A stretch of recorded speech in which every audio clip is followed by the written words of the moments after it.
I'd like to thank Chairman Risch and Ranking Member Menendez for convening this important hearing, and I'd like to thank both of you for your service. No one wants to see American troops continuing to serve and to fight in the Middle East and Southwest Asia indefinitely, but President Trump's abrupt, premature, and ill-considered withdrawal and utter lack of a strategy for the path forward in Syria, I think will prove to be both a tactical and strategic blunder. And I think his abandonment of the Kurds will long stand as a stain on America's reputation. I'm principally concerned, Ambassador Jeffrey, if I can, initially in asking you about ISIS, because one of my core concerns is not only have we ceded territory and control to Assad's forces, supported by Russia, to Iran and Iranian irregulars, but we also may have breathed new life into ISIS. I was struck that in your prepared testimony, you said, and I quote, "U.S. strategic objectives and national security interests in Syria remain the enduring defeat of ISIS, the reduction and expulsion of Iranian malign influence, and the resolution of the Syrian civil war on terms favorable to the United States." On all three of those vectors, I think this decision makes us worse off. Let me first ask about ISIS. Do we know how many hardened ISIS fighters escaped detention? We don't have hard numbers, but it was very few so far, but that could change. But for the moment, very few. Is few dozens or hundreds? I would say dozens at this point. There were press reports that put it in the hundreds. Do we have any idea how those escaped ISIS fighters will be tracked, accounted for, and recaptured? At the moment, we don't. How secure are the how many ISIS fighters do you believe are still in detention in a detention facility that is managed either by Kurdish fighters or otherwise? Essentially, the numbers we had before, Senator, about 10,000. About 10,000. So how secure are those ISIS fighters? As long as the situation remains relatively stable, and we think we've returned it to something like stability. Would you describe this as a stable situation? Since Thursday, when we got a ceasefire, yes.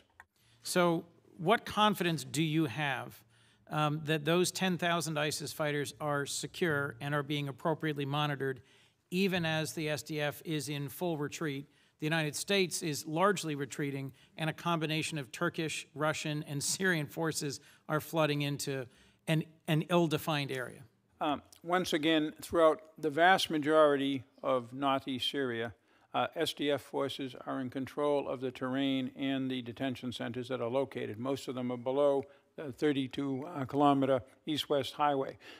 With this new Russian agreement, there may be some detention facilities in that area, and as they're calling for, the Russians are claiming that they will facilitate trying to get the YPG elements out. We'll have to see how that goes on. But for the moment, these detention facilities are being maintained. We have commitments by the SDF, and we've learned to have faith in their commitments. Should the SDF have faith in our commitments? We gave them a commitment that we would do everything in our power to forestall any Turkish incursion into northeast Syria. We did not succeed in that, obviously. What we did succeed in doing is very quickly bringing it to a halt by the negotiations we did and the ceasefire achieved on the 17th of October. With the press reports today that Kurdish civilians are pelting our departing troops with rocks and food suggest that we've won over their enduring trust? That was in Qamishli. I would have to see whether those we were still, the troops were withdrawing because this is our priority from that area, which is far to the west. Whether those were Kurdish children or those were Arab children, and whether the regime is also there, we would have to look into whose idea that was. That's the only place I've ever seen stones and fruit thrown at our soldiers anywhere in the Northeast. And again, as that is an area that the Assad regime has forces in, we need to look into that in more detail. Well, Ambassador, there's fairly broad reporting that American troops who served alongside our Kurdish partners, that military leaders, that intelligence community leaders, and that the leaders of the Syrian Democratic Forces, the Kurds themselves, have all agreed that this was a tragic mistake, that this was a betrayal of the trust that they put in us. I'll close by asking what you see as the future of NATO's role in Turkey and the United States-Turkish relationship. In a previous exchange with another senator, the way I heard you characterize it was essentially our president got rolled by an aggressive President Erdogan who said, I've got my troops on the border, I'm ready to go, and after months of our asserting they shouldn't do it, they simply went ahead and did that. This is supposed to be our NATO ally. What do you see as the future of our alliance with Turkey? We need to have some serious conversations with Turkey over this. But the president didn't get rolled per se. As soon as the Turks came in, the president enacted a very, very Speedy strong... withdrawal? Pardon?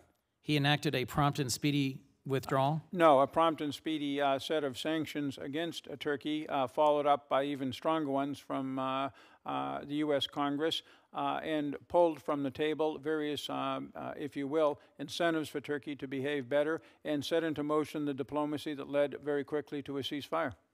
Well, given what I think is the unreliable, undisciplined, and inappropriate actions by our president in abandoning our Kurdish allies, I'm grateful that the majority, the chairman and the minority leader of this committee have joined in introducing legislation, which I hope to join. Whether it is that bill or other bills, I think we in Congress need to demonstrate our ability to advance sanctions legislation that may endure beyond the next tweet or phone call. Thank you, Ambassador.